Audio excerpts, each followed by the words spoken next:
wherever you're viewing us from. It is a Friday, and being a Friday, the 3rd of December 2021, we're just a few days away from the end of the year, and that with it comes a lot of issues. And know the pressure is mounting on parents. With the COVID-19, there were a number of, hiccups here and there as far as the economy is concerned, household income is concerned. But at the same time, the country is here with the issues of, the festive season. Yeah, and a lot of people are preparing. If you go to downtown Arua City, you realize that people come from all walks of West Nile, just to come through and buy what they need and stuff. You can see the pressure of the festive season is visible. And even if you go to Gulu, I had a report, my colleague Orengi Dennis was in Gulu City the whole of last week up to this week, and he says the pressure there is also, you can see people are very busy. They want to make sure that at the end of the year they celebrate with their family. And probably you can't only celebrate Christmas alone, you can't celebrate the New Year alone. You should be able to celebrate life. We have throughout the year lost a number of loved ones. We have lost people that we care so much about to COVID-19. We have lost people that we care so much about to a number of other ailments. And so the end of this year should be some time to celebrate your life that is still in existence, because so many people have gone to be with the Lord.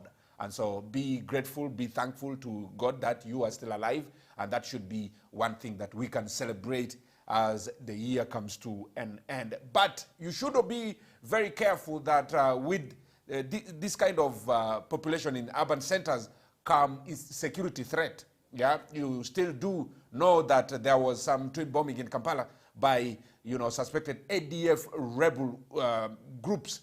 And so this is something that we should be very, very vigilant about. Somebody you do not know who has come in your area, you should be able to report to the LC1 chairpersons of your area. You should be able to report to the RDCs who are the chairpersons of security in these districts. You report to the authorities so that they can be able to apprehend somebody who is new in your area, who does not have any, tangible documents to identify him or herself. It's always very important. And you remember there was a point where the security forces said nobody should be able to enter into busy places with the bags on their back. Yeah, those are some of the measures to curb security issues and stuff like that in our region. And so what does this mean? It means we should be very, very careful as we gear towards the festive season. Yeah, it's going to be a busy time. And also issues of theft. These are petty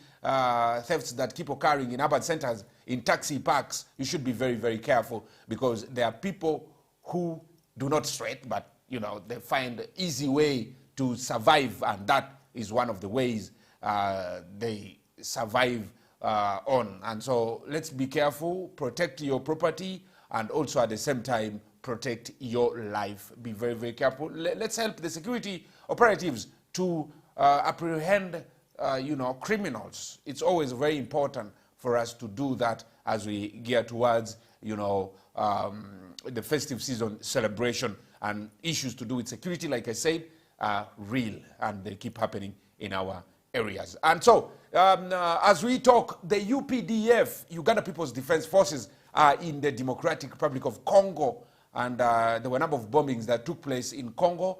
And specifically, they are there because of the ADF that wanted to bring security threat into the country. And so the UPDF thought it wise to take woe to them instead of them bringing woe to us, which, in my view, is a wise move. And previously, there were a lot of backlash from leaders in Congo, and also eventually they agreed and said this is a welcome move, especially the MPs.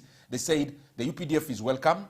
And now together they are mounting operation against the Allied Democratic Forces, a rebel group that are in Democratic Republic of Congo. A number of deaths have been linked to them. A number of insecurity situations have been linked to them. And so with the presence of the UPDF in Congo, I am very, very calm. I am very certain that they can bring these people to to an end.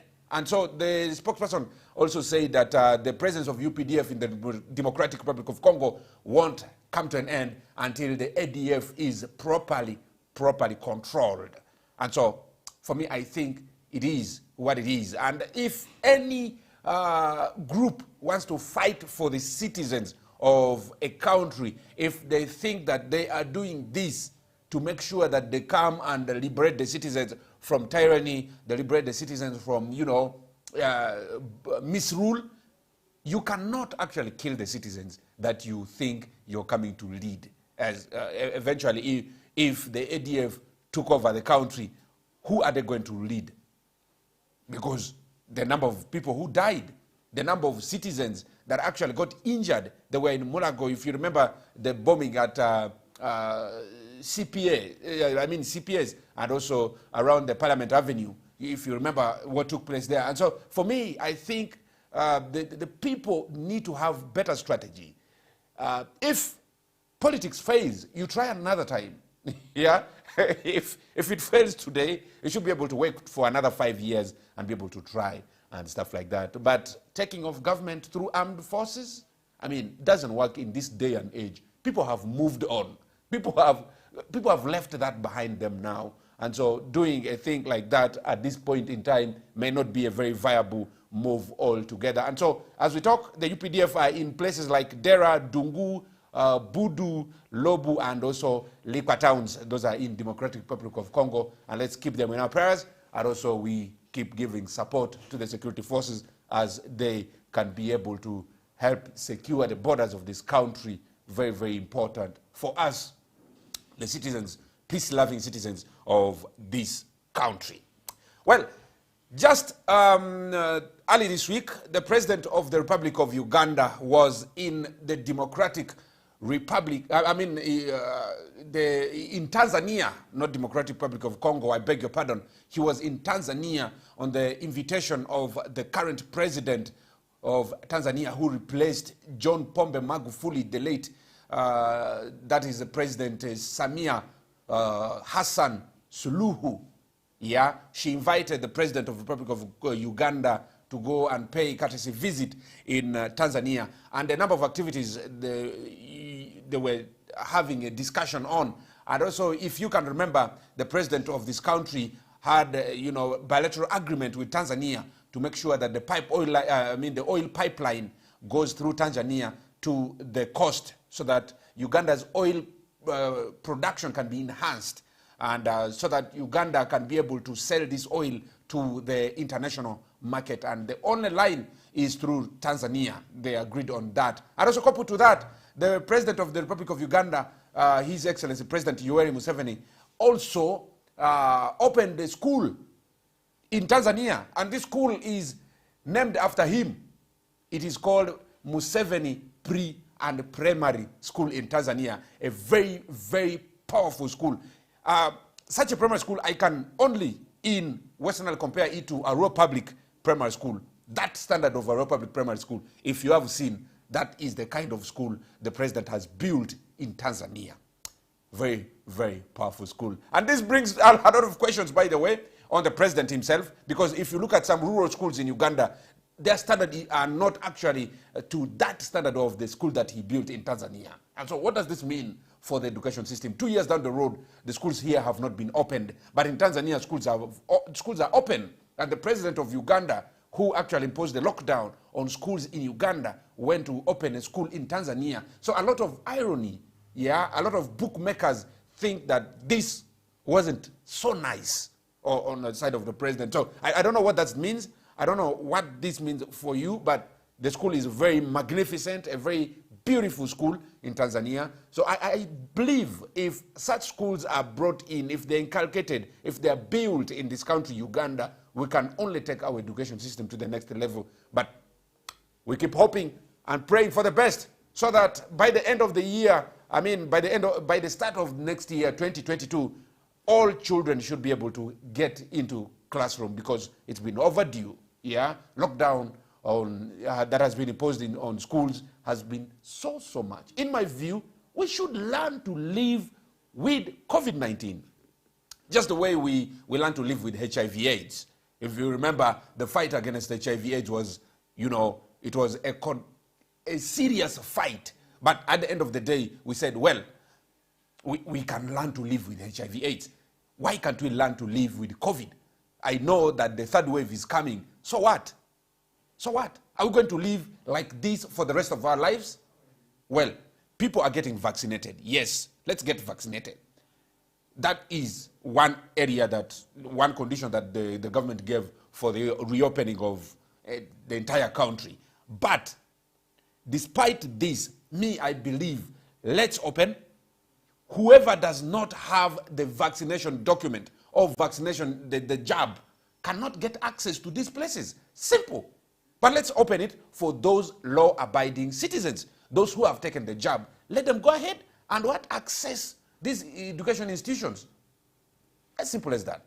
So that we see how the future holds. Because as it stands, we do not know how far we shall go as a country. We do not know where we shall go as a country. Because ministers, powerful persons in this country, permanent secretaries have sent their children to go and study outside of Uganda, while ordinary Ugandans' children are not in school. A number of ministers' children are in Kenya because Kenya has opened the schools. A number of them are outside of here, in UK, in US, where people are studying. But their own citizens, the ordinary citizens, have never sent their children to school for the last 2 years. And so this for me paints a very gloom picture on the leadership of this country. And so something needs to be done. In my view, let's open the schools, let's open bars especially. I know they make a lot of money and they pay taxes. Yeah, let's open those entertainment places. A lot of entertainers are being strangled. They are coughing. And in the process, they're coughing blood. I mean, I'm just speaking figuratively because they do not have anything to send the children to school come next year if schools will open. So for me, I think this December, the government should be able to, in a way, open entertainment centers so that these entertainers can be able to perform and get some money. Bebe Cool, one of the entertainers in this country, actually made that statement, and he said if the government can be able to open up the country from December, not from January as was the plan, it can help entertainers to be able to do what? To be able to get some money and then even send their children to school when schools open. So for me, I think it's a plus. It's something that the government can consider and see how this can work for us as a country. Let's take a break. We shall be coming right back, and it is Kokoliriko Show live on West Nile TV. My name is Opingopi Yusuf Andabati, and more is yet to come your way here on the show. And anytime from next week, we'll be able to bring for you some up-country reports, especially from the various districts, from the various regions of this country, on how things are happening on that part, in that part of the country. I'll be bringing you some stories in the dailies. I have them right here with me. Let's take a break. Kokoliriko live on West Nile TV.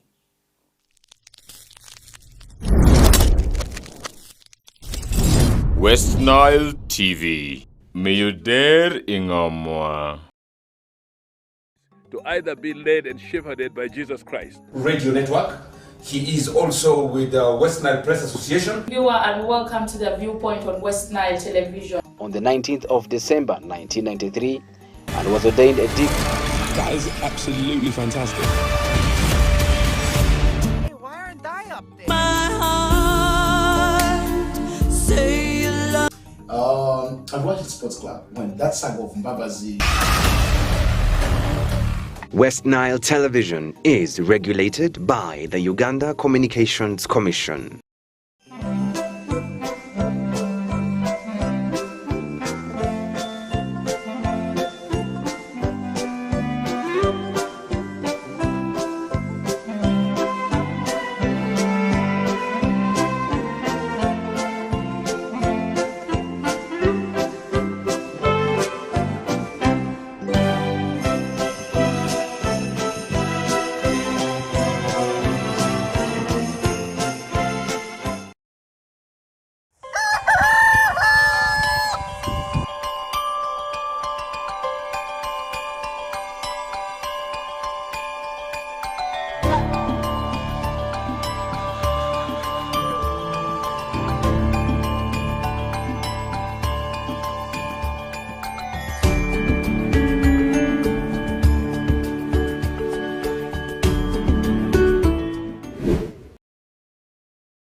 Come back from that break. It is Kokoliriko show live on West Nile TV.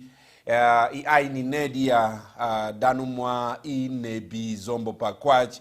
I ni Nedi, okay, I should also say.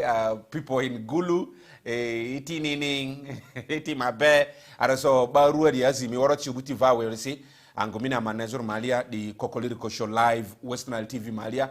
Ika manengazu yumbe. Azimi yungega prichi anzonyo kosi ura ni ajumanisi ni moyosi ni obongisi anzonyo kosi anzonyo laka zonyi kobokosi deopo da pure.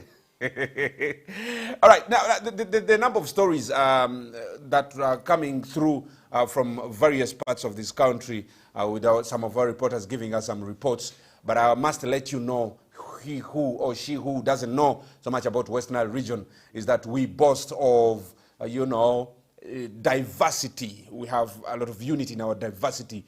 We have the Aluru speakers, we have the Lugbara speakers in various districts. If you talk about the Aluru speakers, they are in the districts of Pakwach, Nebi, and Zombo, and some also in Madiokolo district.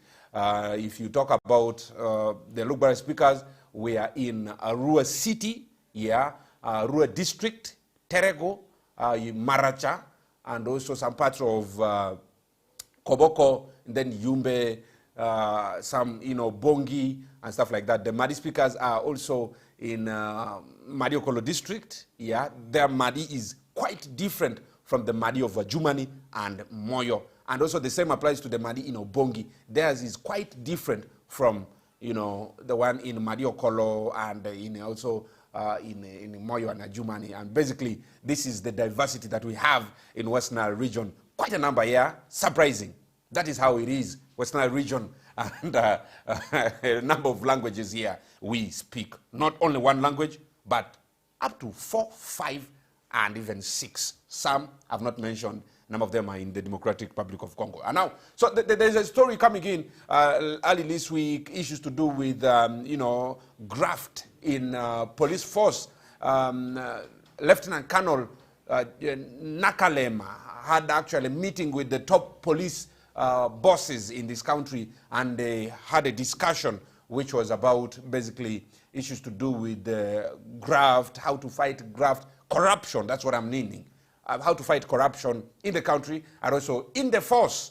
And it so happened that according to them, the corruption in the police force is because of poor pay, poor remuneration, poor standard of living in the police force. And so for me, I think there is a lot to that. Not only that, but there's a lot to that. And so what needs to be done? Year in, year out, the budget that we have for the security is so big. So who is benefiting from this budget? If you look at the houses the police officers are staying in, these unipods, now some unipods have been phased out. But if you look at the houses, there were pictures of houses that were shown some time back on social media, very dilapidated structures. Some of those structures were constructed even before this current government in power came in power. Some of the houses were constructed in the early 70s, in the early 60s, but up to now, a number of police officers are staying in these houses. So pathetic, in my view. And so something needs to be done. Much as they keep law and order, they keep us, the ordinary citizens, our property safe, our lives safe. Their lives also matter. The government needs to take this into account. And I remember when the then state minister for, internal affairs, Honorable Biga Mario Kanya, was still in that docket, we had a number of discussions on this matter. And he would always say, this is work in progress, something will be done. Work in progress, something will be done. 5 years passed, and more years are coming. I mean, this should be something in the past now. But the problem is, even the money is meant for police circle, you remember, at a certain point it was stolen. I mean, who stole this money which is meant for the police circle?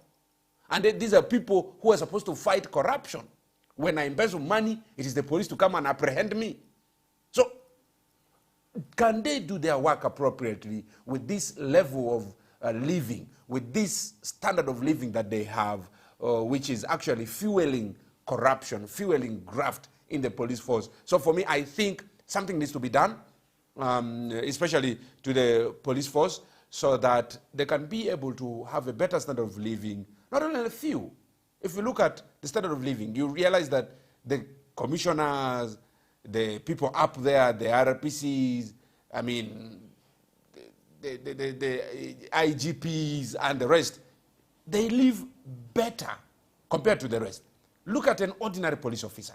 Look at that police officer who is in a police post in Rhino Camp. Look at that police officer who is in the police post in Ewanga, the hardest to reach area in Western region, where there is actually no bridge to connect the rest of Madiokolo district to that specific sub-county. If you want to access Ewanga sub-county, you have to go through Yumbe district, another district altogether. You go through how many districts? You go through Arua City, Maracha district, Terego district, then Yumbe district to access Ewanga sub-county, which is part of Madiokolo district. I mean, it's so perturbing. Look at the lifestyle of that police officer, the standard of living of that police officer in those places. So I think for, fairness case, the budget that is put in the security forces shouldn't be used only by the few.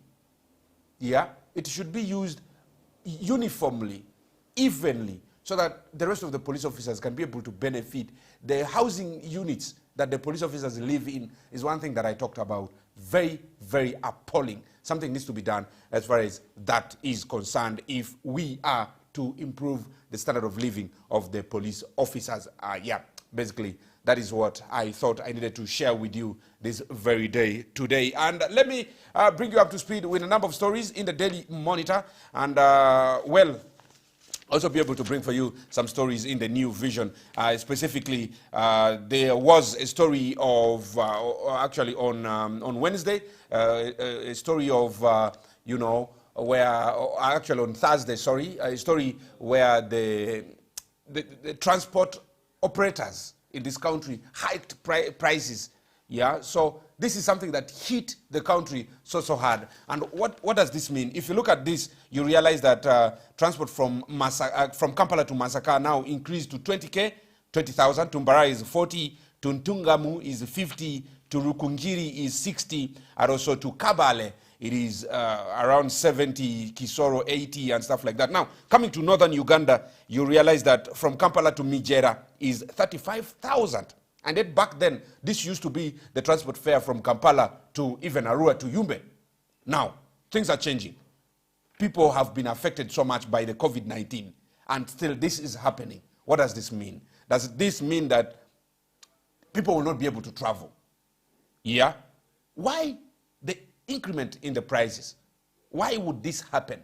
Because we do know that the fuel prices have increased. We do know that. This has emanated from the taxation. Taxes have increased. But does it mean that all of a sudden prices of transport should increase? Transport fares should increase? This is not a one-off thing. Year in, year out, in the month of December to January, prices are always hiked. And so there was a time the minister also came out and said this must not happen. But will it bar the operators from doing this? If you remember when the lockdown was imposed, prices were hiked. There was no definite reason as to why this happened. But now, looking at this, nobody can blame this on probably COVID. If you blame it on COVID, what about the people who are using these buses? Were they not affected by COVID? Just look at this. From Kampala to Gulu is now 50,000. From Kampala to Kigdugum is 65,000. To Kamdin Kona is 45, to Karuma is 45, to Beale is 45, to Chigumba is 45, and then to Lukung 75, to Paloba, Orom, Karenga. Karenga district now is 95,000. A district almost at the tip with, South Sudan and bordering even Congo down that side, which was formerly, I think, under Karamoja, Yes, Karenga used to be under Karamoja, stuff like that. So this is something that the government needs to take into account. Moyo 75, Elegu 75, Yumbe 95,000. I mean, it's something that needs to be done about this, because if they keep hiking prices year in, year out, for me, it does not make sense. And also in the Daily Monitor, there's this story of the UPDF to stay in Congo until rebels are beaten. I talked about this story earlier on. 72-hour limit for government to notify MPs on Congo war ends today. And so, well,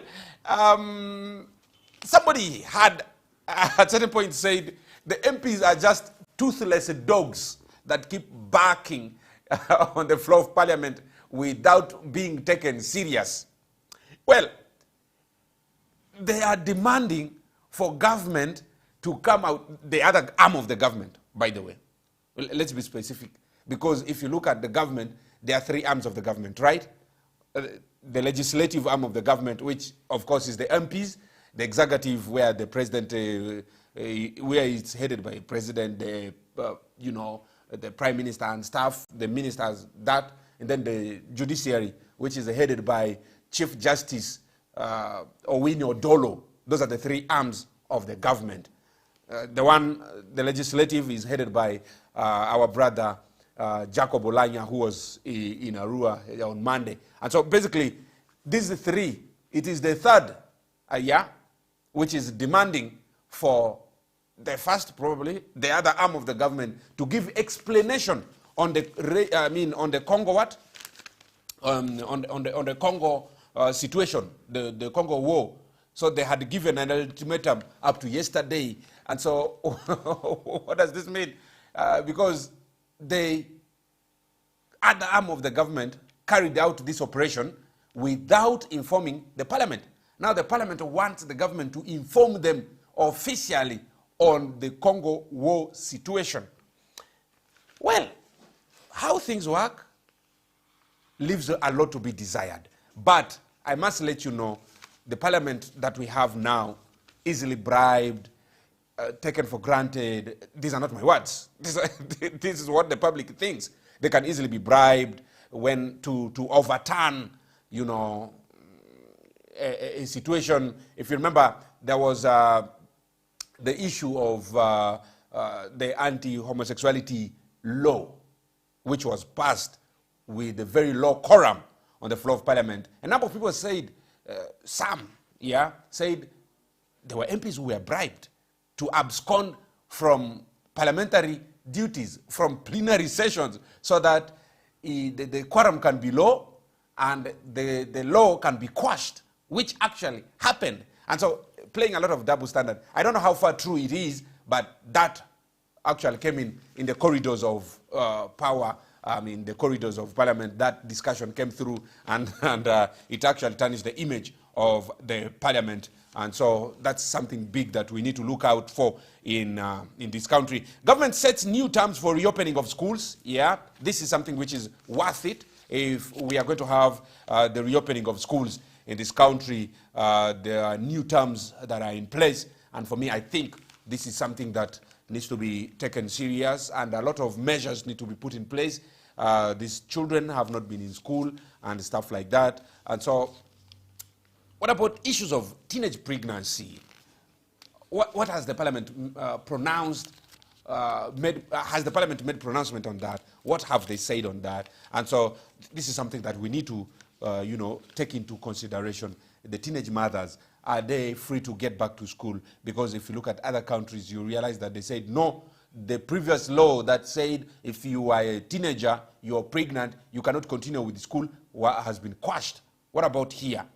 There is actually no particular law in this Uganda that says that. These were just regulations in schools. Just mere regulations where some head teachers will write some regulations and say this has to happen because, well, it was good to bar children from getting pregnant while in school, but now does it stand? Because over 4,000 children in Western region are mothers now. Over 4,000 mothers.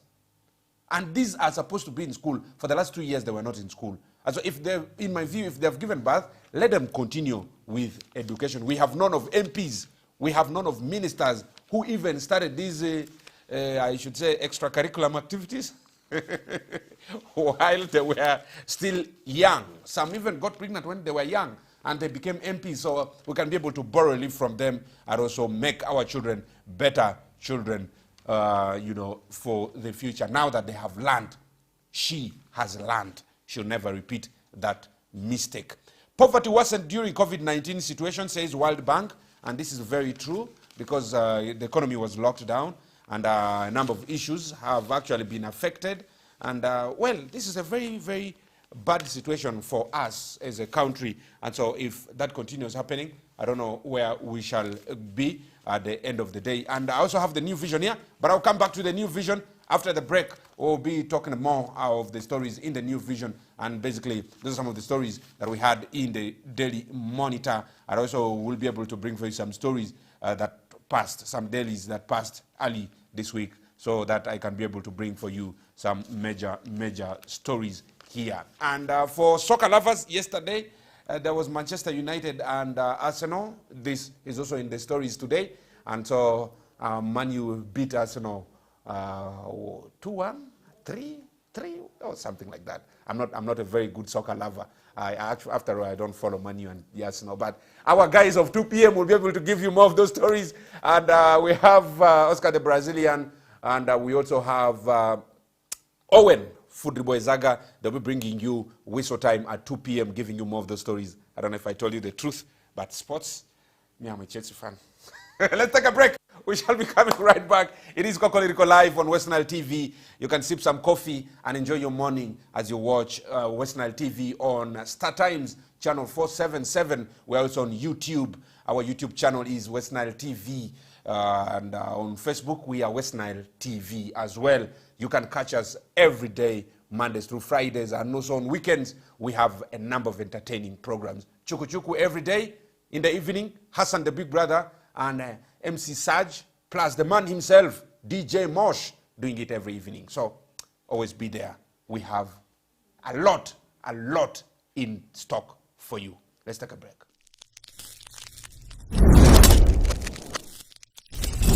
West Nile TV. Miyuder Ingomwa. To either be led and shepherded by Jesus Christ. Radio Network. He is also with the West Nile Press Association. Viewer, and welcome to the Viewpoint on West Nile Television. On the 19th of December 1993, and was ordained a deacon. That is absolutely fantastic. Hey, why aren't I up there? My heart say you love. I've watched the Sports Club when that saga of Mbabazi. West Nile Television is regulated by the Uganda Communications Commission. Coming up next.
Back from that break, it is Kokoliriko live on West Nile TV. My name is Opingopi Yusuf Andabati, and I want to welcome you once again and ask you to always stay with us. West Nile TV on Star Times, channel 477. We're always there, and we are there for good. And so also to let you know, there is Booth Collections at Concord Building, and they will always be able to give you the best designs, and you can get dressed, and you dress very well. Our very good friends are watching us also from Bamboo Village in Arua Town. They are located on Inyao Road, and also the road is commonly known as Military Road. You can always get them there at Bamboo Village. Very, very good friends, very good partners that we have right there. And now, the number of stories in the Daily Monitor, in the New Vision today, I'm just basically looking at some of the stories in the New Vision for this week. And this specifically is the story of yesterday, where the Chinese envoy speaks out on the Entebbe airport. If you remember, there were stories of a purported takeover of the Entebbe International Airport by the Chinese government because they had put up some monies to do the construction of part of Entebbe Airport. And so the loan repayment, terms were not very favorable according to experts. And so this, in the view, has caused the takeover of the airport by the Chinese government. But the spokesperson for Civil Aviation Authority, you remember, he said there is nothing of such nature that has occurred that is not in the picture. And if you can remember, also in other countries, the Chinese has taken over, airports. And so Uganda feared for this. And whoever broke this news, I don't know if it is true, but now because the authorities are saying it is not true, and the story appeared in the newspapers, and so that is something that we need to dig deeper and find out how far true it is. Okay, Congo MPs joint operation in the Democratic Republic of Congo, and this is another story also that we thought we needed to let you know for this week. Being a Friday, we want to bring you some of these stories. And security links the swift bus bombing to Lueza ADF cell. And so this is also another story here in the New Vision. No need to renegotiate Entebbe Airport loan. That is according to the Attorney General. There's no need to renegotiate that loan. Why? Because it has been used. Well, this is how it is. This is how it is. Civil society backs new mining bill. There is a new mining bill that is in the offing. That will actually be able to govern the operation of the mining sector. And this sector has been left to whom it may concern, and also a lot of mafias infiltrate the mining sector, and that is why you realize that gold business is a very risky and lucrative business at the same time. You get through with it, you get money.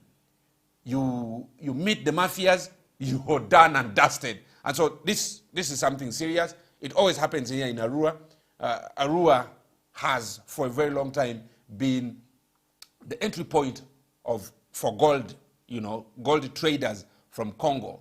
I must let you know, they come through some ride-on Senkes and come and sell here in town. We do know some of the places, but, well, because it's not a very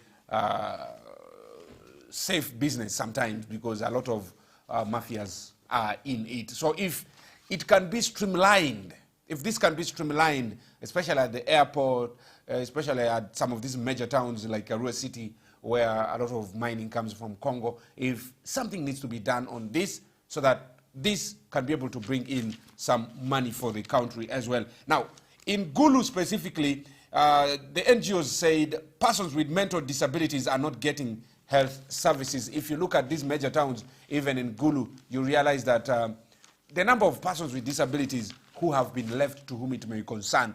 And so because now the relatives or whoever is supposed to take care of them has left them, they think that this cannot now recover. That's why you realize that the number of persons with disability, mental disabilities, who are now in rubbish pits, moving naked in towns and stuff like that. And so if some small care can be given to persons of such nature, I'm quite sure something can be done. And according to the World Health Organization report of 2020, Uganda alone has 4.6% cases of mental disabilities. Out of these, 2.9% live with anxiety disorders. Women are misappropriately affected with a rate of about 5.1% to 3.6% in men. And so, according to some lawyer, Elizabeth Achola, she is actually a lawyer and also program officer at Women's Pro Bono Initiative. She says government should provide basic health services and including counseling and also rehabilitation in communities with people having mental disabilities, and also this can be able to help to fight some of these situations and make things work better for persons living with mental disabilities and also people who take care of them. This and more stories in the New Vision and also the Daily Monitor, the dailies, I must say, for this week. And also I want to take us back a little bit. On Monday, there was a Daily Monitor story about the school curriculum, where the top story said government is stuck with new school curriculum. If you remember, the government had planned to roll out the new school curriculum by 2020. Well, this is 2021 coming to an end. Because of COVID, this was not rolled out. It was supposed to be rolled out in a phased manner. It was supposed to start with senior ones. Then as they continue, in 6 years' time, the old curriculum would be phased out. The new one would come through. This was the plan.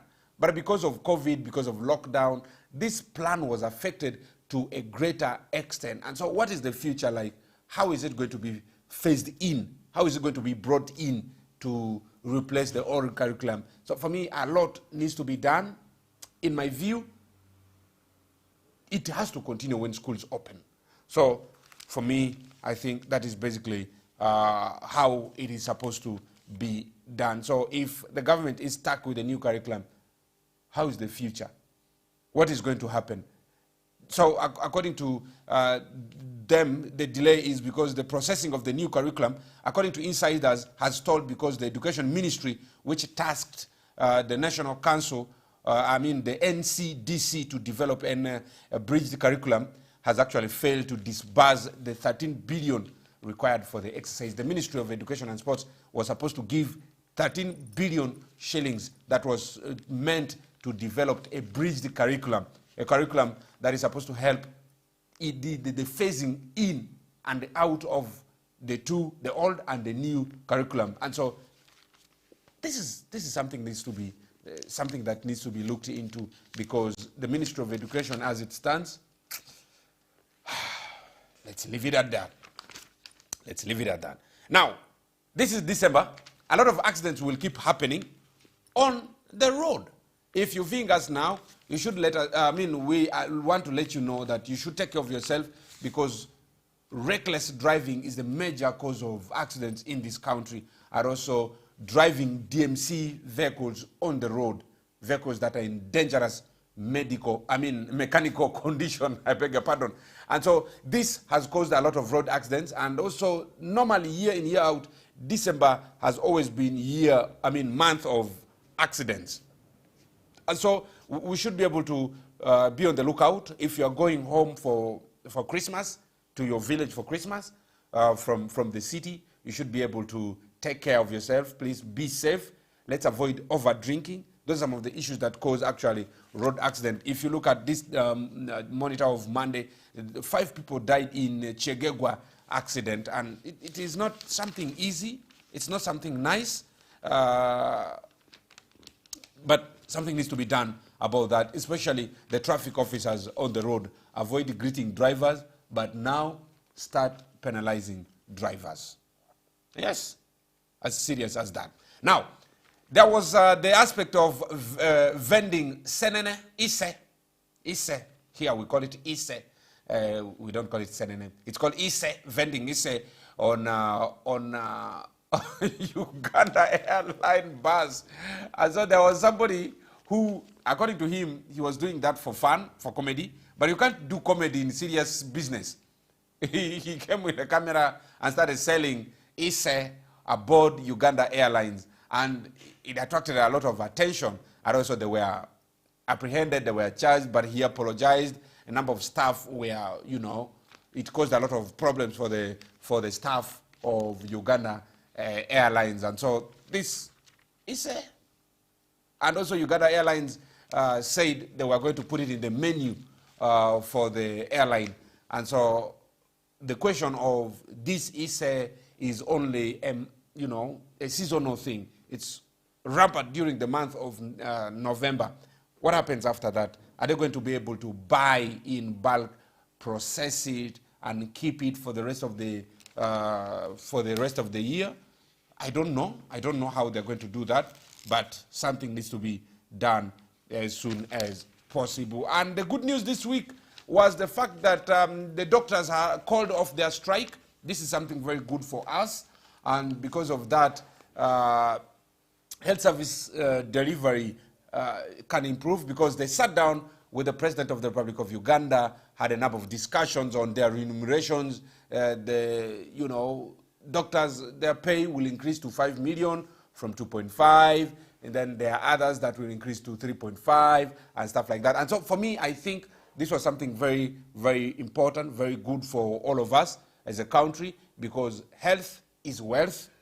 A number of mothers die while giving birth. Around 17 to 18 mothers die, while giving birth in our hospitals. And this is something that we need to look out for in a serious manner. My very good friend died while giving birth here in Arua. This happened 3 years ago. 4 years now. And the baby is, thank God, is alive. But that friend of mine died. These are some of the examples that are happening in our communities. I know somebody cannot take this serious unless it happens to you, or it happens in your family, in your clan, within you.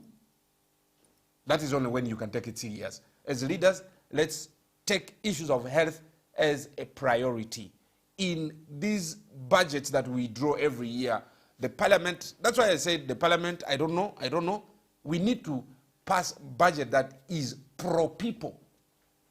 Budget that is pro-people. Because if you look at the budget, you realize that the health sector receives a meager, appropriation.